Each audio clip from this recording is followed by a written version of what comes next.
मेरे भाई की शादी हो गई थी और भाभी दिखने में बहुत सुंदर थी। शादी के 1 महीने बाद मेरा भाई कमाने के लिए बाहर गया। भाभी रोज़ मुझे थोक दुकान सामान की दुकान से एक चीज़ लाने के लिए कहती थी और मुझे वो चीज़ लाने में बहुत शर्म आती थी। मैं सोचती थी कि जब भैया घर पर है ही नहीं तो भाभी इस चीज़ का क्या करती होगी। हारकर मैंने एक दिन भाभी से पूछ ही लिया तो भाभी कहने लगी कि मैं रात में खिड़की खुली रखूँगी तो देख लेना मैं क्या करती हूँ। जैसे ही रात में मैंने खिड़की से अंदर झांका, सामने का दृश्य देखकर तो मेरे पैरों तले जमीन ही खिसक गई, क्योंकि मेरी भाभी तो मैं आजकल भाभी से नज़र चुरा कर ही रह रहा था, क्योंकि मैं नहीं चाहता था कि भाभी मुझे फिर से काम बताए जिस काम को करने की मेरी बिल्कुल भी इच्छा नहीं थी। मैं ऐसे तरीके से घर से बाहर आता जिससे कि उन्हें पता ही न चले कि मैं बाहर आया हूँ, लेकिन आज उन्होंने मुझे बाहर जाते हुए देख लिया और काम बताया जिसे करने की मेरी बिल्कुल भी इच्छा नहीं थी। मैं बगल के ही दुकान में जा रहा था।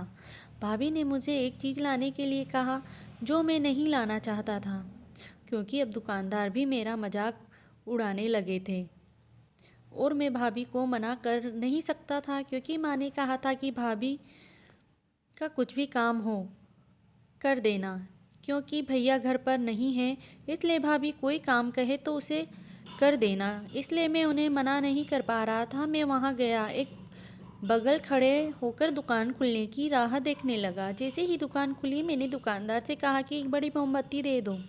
मेरी बात सुनकर दुकानदार हंसने लगा और कहने लगा कि इतनी मोमबत्तियों का तुम करते क्या हो, और आज के ज़माने में कौन इनका इस्तेमाल करता है। तुम अच्छे घर के हो, एक इन्वर्टर क्यों नहीं ले लेते। आज की दुनिया में तुम लोग लाइट जाने पर ही मोमबत्ती के सहारे क्यों बैठे रहते हो। उनकी ऐसी बात सुनकर मुझे बहुत गुस्सा आया और गुस्से में ही उसे कहा कि तुम अपने काम से काम रखो, ज़्यादा बोलने की ज़रूरत नहीं है। और मैं मोमबत्ती लेकर घर आ गया। भाभी दरवाजे पर ही मेरा इंतज़ार कर रही थी। मेरी भाभी देखने में बहुत सुंदर थी और गोरी थी। सभी लोगों को हैरानी होती कि कोई इतना सुंदर कैसे हो सकता है। इतनी सुंदर तो फिल्म की हीरोइन भी नहीं होती। भाभी की सुंदरता देखते ही मेरी माँ ने भैया की शादी करवाई थी। शादी के 1 महीने बाद भी जो लोग शादी में नहीं आए थे वो खास भाभी को देखने के लिए घर आते थे। भाभी ने तुरंत मेरे हाथ से वो मोमबत्ती ली और उनके बीच में से जो धागा होता है उसे निकाल दिया और मोमबत्ती लेकर अपने कमरे में चली गई। शाम हो गई थी और भाभी शाम के किसी काम को हाथ तक नहीं लगाती थी। शाम होते ही वो खुद को कमरे के अंदर बंद कर लेती थी। माँ कहती शायद वो तेरे भैया के साथ बात करती होगी। अभी तो शादी हुई दोनों की और तुरंत ही दोनों को अलग भी होना पड़ा। मेरे भैया को पैसे कम के लिए विदेश जाना पड़ा और कोई बात नहीं, 1 साल की ही तो बात है। तेरी भाभी इन्हीं सभी बातों से दुखी होगी। माँ भाभी से कभी कोई काम नहीं करवाती थी और हैरानी की बात मतलब तो एक सास होकर भी भाभी को ऐसे बर्ताव करने पर भी कुछ नहीं कहती थी। मेरी भाभी भी सभी के साथ बहुत अच्छा व्यवहार करती थी, लेकिन शाम होते ही वो अपने आप को कमरे में बंद कर लेती थी और मुझे आश्चर्य इस बात का होता कि अगर उजाले के लिए वो मोमबत्ती जलाती है तो फिर उसका धागा निकालने के बाद क्या मोमबत्ती जलती होगी। फिर भाभी आखिर में उस मोमबत्ती का करती क्या होगी। मुझे कुछ समझ नहीं आ रहा था। रोज़ रोज़ दुकान से मोमबत्ती लेकर आना मुझे बड़ा संकोच होता था, क्योंकि दुकानदार भी अब मुझ पर हंसता था। मैं दूसरी दुकान जाने की भी सोचता, पर वो काफ़ी दूर थी और इतने काफ़ी समय बर्बाद होता, और उस पर गर्मी के दिन वैसे ही मैं उतने चक्कर मार नहीं सकता था। इसलिए मजबूरी में मुझे उस दुकान पर जाना पड़ता था। और तो और रोज़ रोज़ भाभी से पैसे मांगने के लिए भी मुझे शर्म आती थी। इसी दौरान दिवाली का त्यौहार भी आ गया। हमने ज़ोर शोर से दिवाली मनाई। तभी मेरे दिमाग में एक तरकीब आई। मैंने एडवांस पैसे लेकर घर में इन्वेटर बिठवा लिया था। मुझे विश्वास था कि आगे से भाभी मोमबत्ती लाने के लिए नहीं कहेगी, लेकिन मुझे हैरानी तब हुई जब भाभी ने कुछ पैसे देकर मुझे मोमबत्ती लाने के लिए कहा।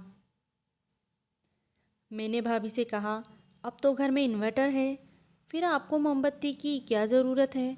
भाभी ने मुझे कोई उत्तर नहीं दिया और अपने कमरे में चली गई। आखिर नई लाज होकर जो काम मुझे पसंद नहीं था वो करना ही पड़ता था। एक दिन गुस्से में आकर मैंने भाभी से पूछ ही लिया, आखिर आप इस मोमबत्ती का करती क्या हो? तभी भाभी हंसी और कहने लगी कि आज रात में खिड़की खुली रखूँगी तो आप खुद ही देख लेना कि मैं मोमबत्ती का क्या करती हूँ। मुझे बड़ा अजीब लगा कि भाभी बहुत ही अलग तरीके से बात कर रही थी। मैं ये बात माँ को भी नहीं बता सकता था। एक दिन भैया का फ़ोन आया और माँ से कहने लगा कि लगता है आप लोगों ने मेरी पत्नी को बहुत लाड़ प्यार से रखा है, इसलिए शायद मेरी याद आती नहीं। वो तो मुझे फ़ोन तक नहीं करती। ये सुनकर माँ कहने लगी कि वो तो शाम को सारे काम निपटाने अपने आप को कमरे में बंद कर लेती है। मुझे लगा कि वो तुम्ही से फ़ोन पर बात करती बैठती होगी और उस समय तुम्हारा वहाँ दिन होता होगा, इसलिए मुझे लगा कि वो तुम्ही से गप्पे मारने बैठती होगी। भैया कहने लगा, नहीं ऐसा कुछ नहीं है, पर वो मुझसे इतनी देर बात नहीं करती। चलो जाने दो, बाकी सब ठीक है घर पर। और भैया ने भी बीच में बात ही काट दी और इधर उधर की बातें करने लगा। मात्र माँ को अब भाभी पर संदेह होने लगा था, इसलिए माँ ने अब भाभी को रात का सारा काम करने के लिए कह दिया, क्योंकि इसमें भाभी काम में व्यस्त हो जाएगी। हम लोगों को देर रात में खाना खाने की आदत थी। भाभी शुरुआत में 2-3 दिन तो काम किया, पर बाद में टेंशन में रहने लगी और कहने लगी कि मैं रात का काम नहीं कर सकती। एक तो शादी होते ही आपने मेरे पति को परदेश भेज दिया और अब घर के सारे काम मुझ पे ही करवाते हो। मैं सुबह का सारा काम कर सकती हूँ, लेकिन रात का काम मुझसे नहीं होगा। इस बात को लेकर माँ और भाभी में काफ़ी लड़ाई होने लगी। रोज़ रोज़ की इस लड़ाई से मैं तंग आ चुका था। अब मैंने मन बना लिया था कि मैं पता करके ही रहूँगा कि आखिर भाभी मोमबत्ती का करती क्या है। वैसे भी भाभी ने कहा था कि मैं खिड़की खुली रखूँगी, तब आप देख लेना कि मैं क्या करती हूँ। भाभी के रूम कोने वाली थी, क्योंकि उनकी नई नई शादी हुई थी और उन्हें प्राइवेसी मिल सके, इसलिए वो रूम उन दोनों को दी गई थी। मुझे ये बात ठीक नहीं लग रही थी, क्योंकि एक तो रात का समय और उस पर अगर किसी ने मुझे देख लिया कि मैं भाभी के कमरे में झांक रहा था तो मेरी भी बदनामी होगी। माँ ने भी मेरे बारे में क्या सोचेगी कि तुझे भाभी के कमरे में झांकने की ज़रूरत ही क्या है। मैंने अगल बगल देखा तो कोई नहीं था, लेकिन जब मैं खिड़की के पास गया तो खिड़की बंद थी, लेकिन अंदर से विचित्र आवाज़ें आ रही थी। मैं सोचने लग गया कि भाभी आखिर कमरे में कर क्या रही हैं। बहुत देर तक सोचता रहा कि भाभी से पूछूं या नहीं। फिर मैंने उससे कहा कि आपने खिड़की क्यों बंद रख रखी थी? तो कहने लगी कि मतलब आप मुझे देखने आए थे? मैं तो मजाक कर रही थी और आपको शर्म नहीं आती? ऐसा करते हुए मैंने कमरे की खिड़की से झांकते हुए मैंने शर्म से गर्दन नीचे कर ली और कहा कि मैं भी मजाक ही कर रहा था, मैं वहाँ आया ही नहीं था। मेरा ऐसा कहने पर हंसी और बोलने लगी कि कोई बात नहीं, मैं खिड़की खुली रखना भूल गई थी। मुझे भाभी का ऐसा व्यवहार बड़ा अजीब लग रहा था। मेरी माँ भी भाभी के ऐसे व्यवहार से तकलीफ़ होने लगी और वो भाभी को तिरस्कार करने लगी। दूसरे दिन रात में मैं फिर राह देख रहा था कि आज खिड़की खुली होगी, और जब मैं भाभी के कमरे की तरफ जाने लगा तो माँ ने मुझे देखा और रोक लिया। कहने लगा कि तुम्हें इधर कहाँ जा रहे हो? मैंने कहा कि मेरे दोस्त का फ़ोन आया, इसलिए बात करने जा रहा हूँ। इस पर माँ कहने लगी कि बात तो कमरे में बैठकर भी हो सकती है ना, बाहर जाने की क्या ज़रूरत है? तो मुझ पर चिल्लाने लगी। आखिर में माँ के सामने अपने कमरे में आ गया। रात में जब मुझे यकीन हो गया कि माँ अब गहरी नींद में सो गई है, तब मैं फिर से भाभी के कमरे के बाहर आया। इस बार भी खिड़की बंद थी और कमरे से अजीब आवाज़ें आ रही थीं। मैंने गौर करके वो आवाज़ें सुनने की कोशिश की कि कहीं भाभी भैया की याद में रो तो नहीं रही होगी, पर उनके व्यवहार से ऐसा कुछ लग तो नहीं रहा था। और भैया तो कह रहा था कि मुझसे ठीक से बात तक नहीं करती, काम का बोझ लाद दिया है, ऐसा तो कुछ भी नहीं था। फिर ये आवाज़ें कैसी थीं? अब मैं बहुत चिढ़ गया था।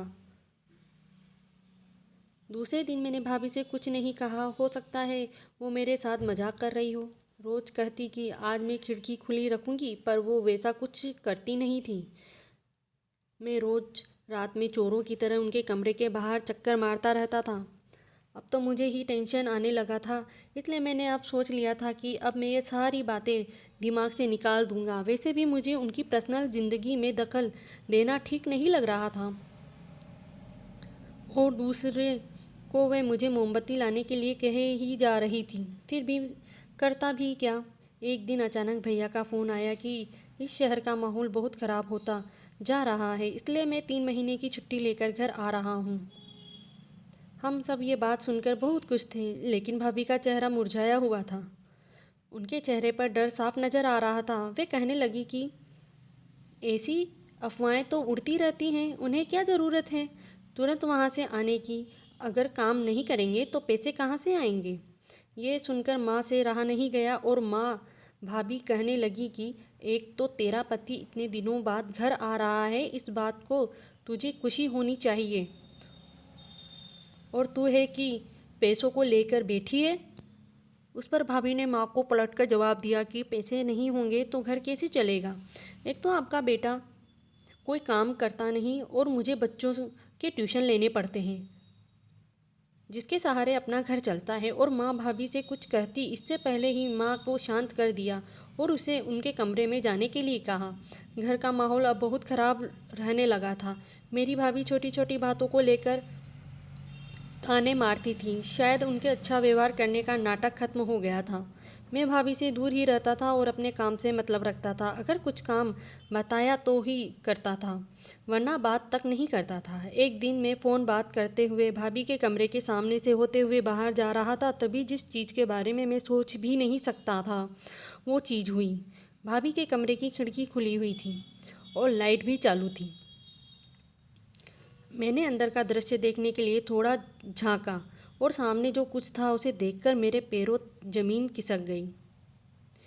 अब मुझे समझ आया कि भाभी को इतनी परेशानी क्यों होती थी। इसलिए भाभी गरम मोमबत्ती अपने हाथ पैरों में लगाती थी।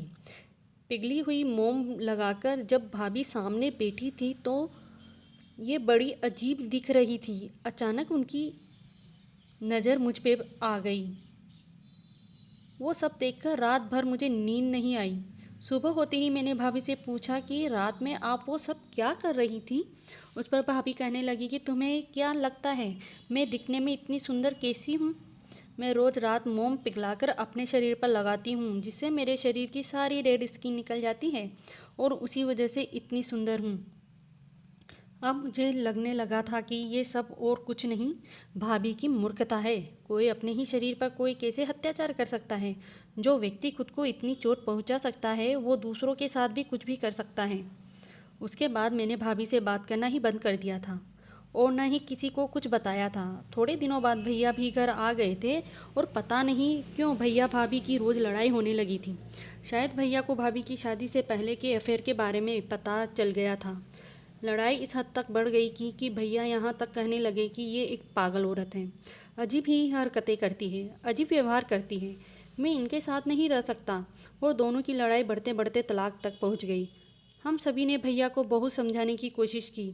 भाभी भी गुस्से में आकर अपने मायके चली गई और वापस लौट कर ही नहीं आई। थोड़े दिन बाद वहाँ से तलाक के पेपर आए। पता नहीं क्यों भाभी को अपनी सुंदरता पर बहुत गर्व था, पर ये समझ नहीं आ रहा था कि ऐसा करके वो क्या हासिल करना चाहती थी। आखिर ये दोनों का तलाक हो गया। मेरे भैया माँ से कहने लगा कि शादी करते समय तुमने सिर्फ उसका चेहरा देखा, उसका चरित्र उसकी बुद्धिमत्ता नहीं देखी। शादी उसका चरित्र उसकी बुद्धिमत्ता नहीं देखी। शादी कोई खेल नहीं होता माँ। सिर्फ उसकी सुंदरता देखकर तुमने उसे घर ले आई, और मेरे पास भी भैया को कुछ कहने के लिए शब्द नहीं थे। आप ही बताइए कि क्या सुंदरता ही सब कुछ होती है और गुण कुछ नहीं। अगर आपको ये अच्छी लगे तो प्लीज़ कमेंट में ज़रूर बताएं।